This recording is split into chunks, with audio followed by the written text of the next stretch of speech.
32 yıl sonra Qubadlının Başarat kəndindəyik. Sazda ifa eləyir Xəyyam İnqilaboğlu. Yaşa, yaşa Xəyyam.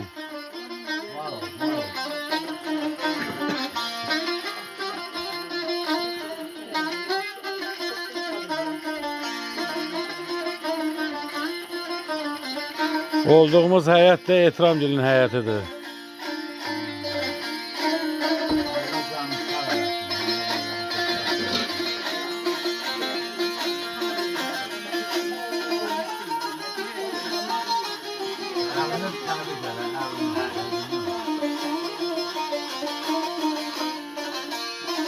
Bu şeylerde yazılan bir şehir de yazabilmezler. Dedim Ali'de şimdi diye bir şehir yazdılar. Bu dağlara bir şehir yazdılar. Diğer konuşuyor.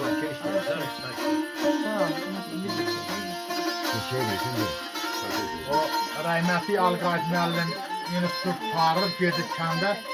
Deyir, gedək bir dağda bir qonaqlıq üçün bir güllə atar. Hərə bir güllə atır, biri quş vurur, biri bir serçə vurur.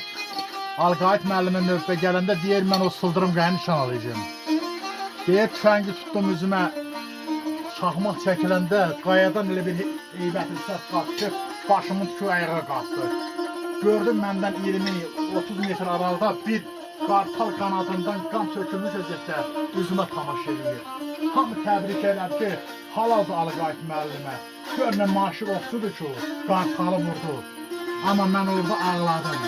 Ona görə ağladım ki, adi bir misək yalada bilməyən mən 100 il, 200 il yaşamış dağlar qartalını güllə atıb onu həyat ilə vidalaşına abadar etmişdim.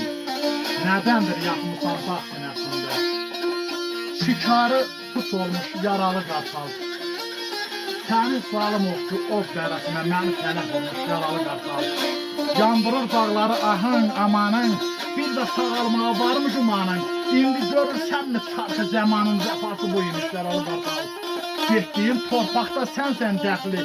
Geçsələr bu nəhdir, bu nə kədərdir? Şöyle ki Alqayt məndən betərdir, qolu bağlı qalmış yaralı qartal. Dedilər Alqayt müəllim, əgər qartal sağalsa, bağışlasa neyəsən? Orada da onun bir şeiri var ama yaddaşında sağ yaddaş deyil. O da çok Sağ ol, çok sağ ol, çok sağ ol. Allah həmişə canını sağ olasın. Allah burada dünyasını deyirsən, qohumlara, əqrəbələrə, Allah gəni rəhmət eləsin. Sizləri də torpağı sana ömür versin. Eğitirəm.